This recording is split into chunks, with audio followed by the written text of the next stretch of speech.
So this is section 3. I'm going to go through this a little bit quicker than I would normally because we're a few minutes behind schedule, and I want to make sure that the panel gets their full opportunity to share their wisdom with you. So in about 15 minutes, we're going to call the panel up.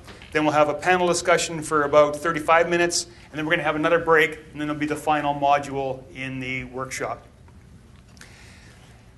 One of the other things I want you to take away from today is that much of what you hear about exits is wrong. And I think it's dangerously wrong. There are a great number of myths and misperceptions about the exit process. There are also quite a few experts. And when you put the quotation marks around it, it means you've got to watch out for them. And there's a surprising number of dirty secrets that are prevalent in the industry of people that help companies exit. And as we talked about in the previous section, a lot of things have changed. So what we're talking about here, what I'm hoping to convey to you is what works in today's economy when you're thinking about exit. And to put this in perspective, I think we do have to divide companies into two big categories. A partial follow-up to Cameron's question earlier. There are companies that are built to provide cash flow to the owners. This was the predominant strategy in my parents' time. People built a company, they took the cash home, and they left the company to their kids. Today, and what, of course, all of us do as angels, is we want to invest in companies that are designed to produce a return on our equity. And what's dangerous about this first thing is a lot of times my fellow angel friends, and I must admit even myself, have actually written a check to buy equity, discovered later to our chagrin that it was really, in the minds of the entrepreneurs, a company that was being built to provide cash flow to the owners. But what I want you to think about is that either of those two types of companies should still have an exit strategy. And the idea I want to instill today is that the exit is just another business process. Whether it's similar to whether it's a marketing goal, sales goal, whatever it is, we know from running companies that the chances of success will increase dramatically if you have a good plan. And I would suggest that the exit strategy is simply the plan for the business, the entire business. And like all good plans, it should start at the end with the goal. And one of the important parts of thinking about that exit strategy is another one of these myths. And the myth that I hear so often is that companies are bought, not sold. And when I heard that for probably 10 years before I even understood what people were saying. And what I think people mean when they say this is that if you build a good company, then when the timing is right, magically, someone's going to come and knock on the door and offer to buy it. And I will admit that has happened. But when it happens, it's almost never a good thing for the shareholders. And it's not just because you're going to get a much lower price for that company. It's also because the probability of success, when there's only one bidder, the probability of success goes down dramatically. And the idea I want to hopefully convince you of is that an optimum exit requires strategy and planning, just like any other business process. Another misperception that you often will hear is that entrepreneurs shouldn't worry about the exit. They should just build a company.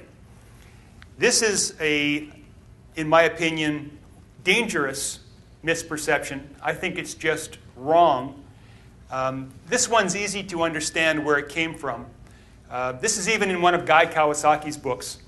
One of his books, I can't remember which one, says that entrepreneurs shouldn't think about the exit. They should just work on the business. And since Guy published that, I've been offering to debate him anytime that he would like on a stage in front of any audience. No takers. I think he probably regrets saying that, if I had to guess. He had the misfortune of hanging out with too many VCs down in the valley, and the reason that you hear this is that's what the VCs say. And that was because back in the 90s, their business model was to handle the exit. The other dirty secret about their model was that 75% of the time they changed the CEO anyway, so it didn't make any sense to have him thinking about the exit. He wasn't going to be there, or she wasn't going to be there. I believe that focusing on the exit is healthy, and it does not distract the team from their most important function, which I think is to maximize the shareholder value. I think it does, in fact, the opposite. So I think that entrepreneurs and angels would have better returns and more fun if we designed our companies with a focus on the exit. It's working particularly well in today's economy. And of course, the big question is, well, okay, you've convinced us, Basil. What do we do? How do we actually make this happen in our portfolio companies? Where do we start? Well, I think the most important element in the business plan is that exit strategy. And I think even when it's not clearly communicated, there is an exit strategy, probably in the minds of the founders, maybe it's even in the minds of the board. But even if it's a lifestyle business without investors, I think there's an implicit exit strategy. And what I'd like to see is that become discussed openly, worked explicitly into the company's plans. Part of the thing that I think makes that important is that what I've heard time and time again from entrepreneurs and board members is once they had clarity on the exit strategy, it affected a surprising number of daily business decisions. That shouldn't be such a surprise. It's like, okay, we have a plan. It's changing the behavior of the business. It's kind of obvious when you think about it, but it's surprising how often it's not done. And by the way, I will admit, in my first company, I was the CEO for 11 years. Never once at a board meeting did we use the word exit or exit strategy or sell. I was incredibly uninformed, and my angels and even VCs weren't any help back then. So this is a common mistake that I'm willing to admit that I also made. This exit strategy does not have to be complicated. I believe it can be as simple as our exit strategy is to sell, fill in the name of the company, in about blank years for blank $1 million. So only two essential elements. And by the way, it doesn't have to be an M&A transaction. It might be our plan is to go public as to provide an exit or something else. But I think that you need to know what the plan is. I think you need to know where you're driving the company to. Lots of companies make it more complicated. They add things like, we plan to engage a mid-market M&A advisor by a certain date, or we plan to start the process when we've achieved a certain corporate goal. Those are all fine, but they're not essential, in my opinion, to having a functional exit strategy. It's really just when and how much. And the optimum exit strategy isn't just something you can wish. It's not like the entrepreneurs are like, okay, I'd like to exit for $100 million in 2 years. Well, of course you would, but you've got to also use some judgment, because what's possible is a factor, is a function of the market. And this is one of the areas where I think angels can make a big difference to companies, because the entrepreneurs don't usually have enough experience at the younger ages that they are, and with their limited business experience, to have the perspective to really understand what the exit strategy, the optimum exit strategy should be for their company. So this is one where the mentors, the board members, make all the difference, in my opinion. One of the things that dismays me is how often when a company tries to create a consensus on an exit strategy, they discover a very serious misalignment between the key stakeholders. And I think that this can happen even amongst the founding team, by the way, when the exit strategy is not explicitly discussed. And when it does get discussed, what you'll find is that somebody was thinking, this isn't as much fun as it used to be, I want to sell next year. And somebody else is thinking, well, gee, I was going to leave the shares to my kid. And it's even much more likely when you have investors in a company that you'll have a very big difference of opinion as to what the right exit strategy is. So what I like to recommend is you actually get it on a piece of paper and get people to sign the exit strategy. And sometimes it takes an entire off-site planning session to get that consensus. I had one company that I was helping. It took us several off-site strategy sessions before we could get a consensus. And even when you do have that, I've been saying for a long time to check that alignment annually. But I would also like to mention that a friend of mine from the Ohio Tech Angels, John Houston, I think has made an important new recommendation, a new best practice. What they're doing is they're reaffirming the exit strategy at the beginning of every board meeting. It takes less than 60 seconds, but once he's got that alignment, what they do is at the beginning of every board meeting, read the minutes and then say, okay, just want to check our exit strategy is still this, date, this amount. Everybody agree? Yes, move on. And I believe, I said this over dinner last night, I think that that is going to create a significantly higher success rate for the Ohio Tech Angel investee companies. And simply because what they're doing is they're just doing what we always do as managers, which is to make sure that the people who are executing the plan know what the plan is, know what the goal is. So again, it's a blindingly obvious suggestion, but still extraordinarily rare in actual practice. And I think that in a decade or two, led by the Ohio Tech Angels who have been saying that they're doing this now, it will make a measurable difference. And I think for others to consider adopting that simple strategy, devoting 60 seconds from every board meeting, will actually measurably increase the probabilities that your companies have a successful exit. Another one of the things I want to admit does not happen most of the time, and I did not do when I was an entrepreneur, is that the right way to build a company is, first of all, to determine the kind of business you have, then to build alignment on the exit strategy, and then to develop the financing plan. Once that's clear, start to talk to investors. Yet it does not happen that way very often, I admit, but I wish it did. And part of the reason that that's so important is that different types of investors are compatible with different exit strategies. And if you make a mistake, you can actually lose the entire company. You can create a situation where the entire company will fail because of that misalignment. That almost happened to me. I didn't know this. I mixed investors in my first company that had a dramatically different exit strategy perception. And a few years ago, the local entrepreneurs organization asked me to come in and tell them a war story about exits. So I used my own first example, which was hard because I didn't want to admit out loud, even to myself, all the things that I did wrong in that first exit. But that was one of them. And now I've got a video that's consistently the most viewed on my blog about what I call how not to sell a business, which was my first experience. The reason I think this is important, and the way that I think of this, is to use a biological model. And so what I think happens is that when you have a group of startup entrepreneurs, they probably have pretty compatible DNA. They're probably around the same age. They probably have the same kind of goals. That's why they're starting a company together. It usually works out very well. But what happens is when you take money from investors, angels, VCs, doesn't matter who it is, in my view of what's happening is you're creating a new organism, and the DNA of that organism is a hybrid of that entrepreneurial DNA and that investor DNA. And the reason I like this model so much is that we know from biological systems, if you create a problem with the DNA, sometimes the organism will still grow for a little while. Like it'll go along maybe for a couple of years even, and then you notice that something's horribly wrong. But when you notice that something's wrong, and it's a problem with the DNA, you can't fix it. It's done. It's baked in. You can't take that DNA out later. That's why I think this is such a good model, because you can't fix it later. You've got to check the compatibility before you do the combination.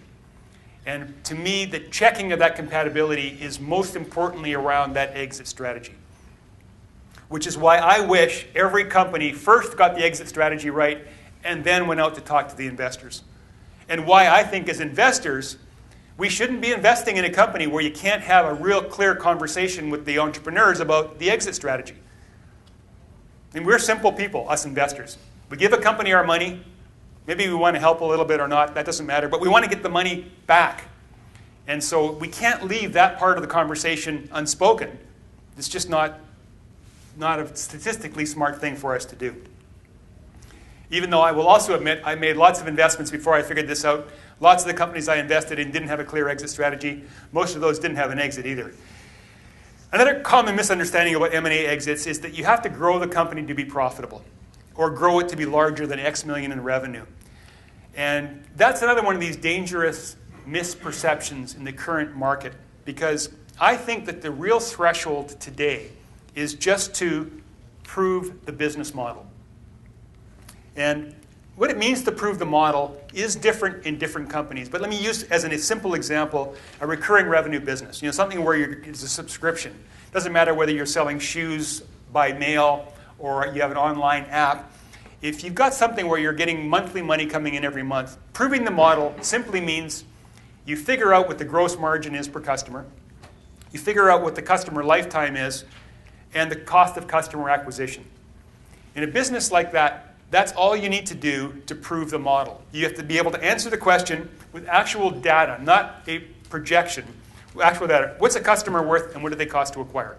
When you can do that, then you can go out and have a conversation about if an investor purchased that company and then they added in X millions more capital, they would have Y more customers and it would be worth Z million dollars more. When you can have that conversation, that's when you can sell the company. You do not have to be profitable. Absolutely not a requirement today. And you might be surprised to know that today even revenue isn't important, isn't necessary in being able to have an exit. Again, I'm talking about an M&A exit, not talking about an IPO exit. Different rules apply depending on which type of exit we're talking about. Here we're talking primarily about M&A transactions. But for M&A today, I see lots of companies being sold before they have revenue. It's also often the best time to sell. And it's always better to sell on an upward trend. Sometimes it's better to sell on the promise rather than the reality. Getting some nods in the room. We've all been there because we almost always invest on the promise rather than the reality because we're angels. We invest early. Lots of times that projection doesn't actually work out that way. And what we know about business is very often in business, stuff happens. And we don't usually call it stuff. I'm being polite.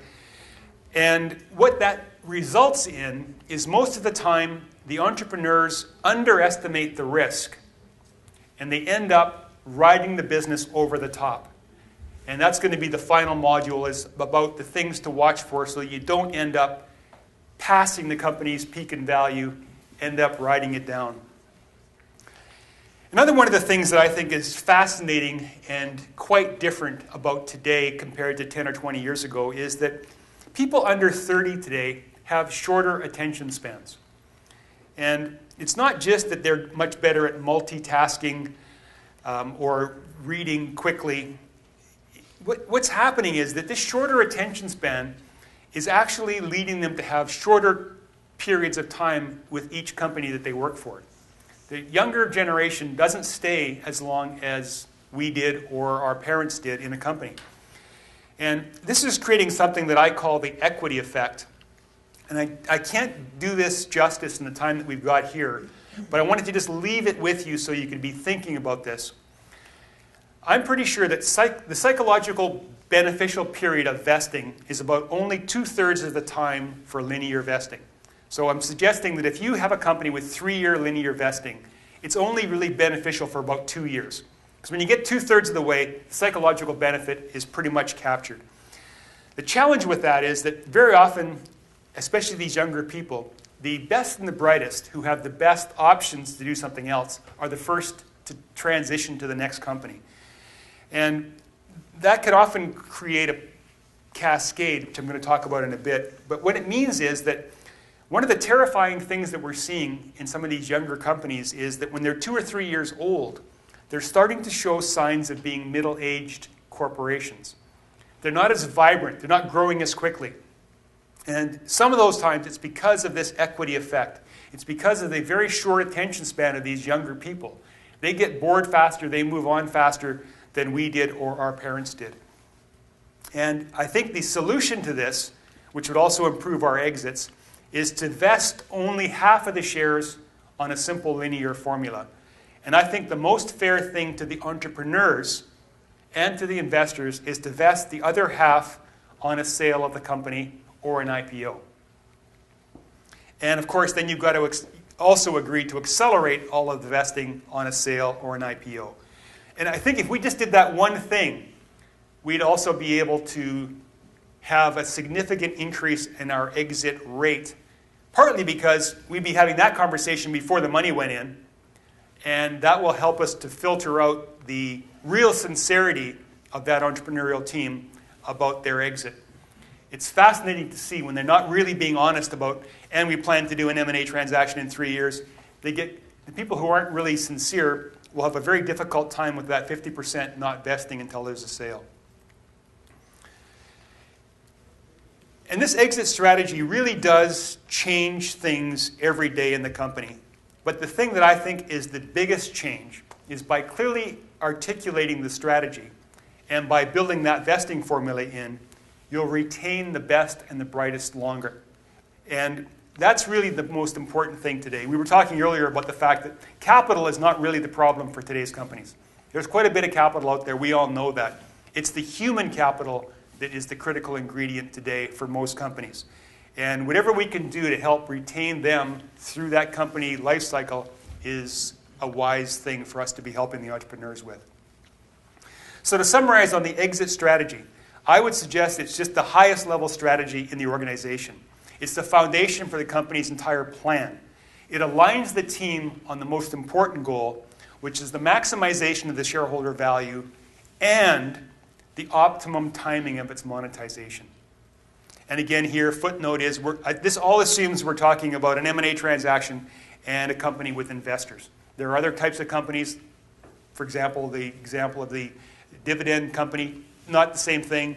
But if you're talking about equity invested company, I would suggest that's a summary of the exit strategy.